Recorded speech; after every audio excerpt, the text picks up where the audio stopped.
শুভেন্দু যখন ভেন্যুর গেটে পৌঁছালেন তখন সাধারণ মানুষ আর বিজেপি সমর্থকেরা তাকে আটকেছিলেন। ভেন্যুর ভেতরে প্রবেশ করা যেন অসম্ভব, কিন্তু ধীরে ধীরে ফুলের বৃষ্টি আর উল্লাসের মধ্যে দিয়ে তিনি এগোচ্ছেন। শুভেন্দুর মন কি ভাবছে? এই সমর্থন কি স্বতঃস্ফূর্ত? তিনি কি এই উন্মাদ সমর্থনকে ভোটে রূপ দিতে পারবেন? এখন তিনি স্টেজের সিঁড়ির ধাপ পর্যন্ত পৌঁছালেন।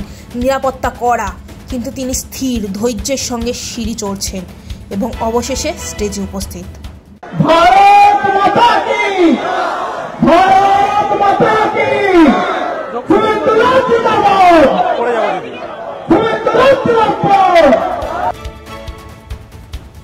ও মাই গড, স্টেজের পিছনে বিশাল এলইডি বোর্ডে তার জীবনের ছবি, মুখ যেন মোদি বা যোগী আদিত্যনাথের সমান বড়। মানুষ চিৎকার করছে শুভেন্দু শুভেন্দু। 100 ফুটের গ্যালারিতে তিনি আবৃত। এই বিশাল উন্মাদনা দেখে প্রশ্ন জাগে, শুভেন্দু কি বিজেপির বাংলা মুখ্যমন্ত্রী প্রার্থী? এই জনসমর্থন কি তার রাজনৈতিক শক্তিতে রূপান্তরিত হবে? মনে হচ্ছে উত্তরটা হ্যাঁ। भारत माता की, भारत माता की।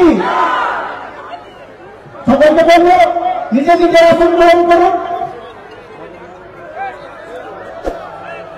এখন আমাদের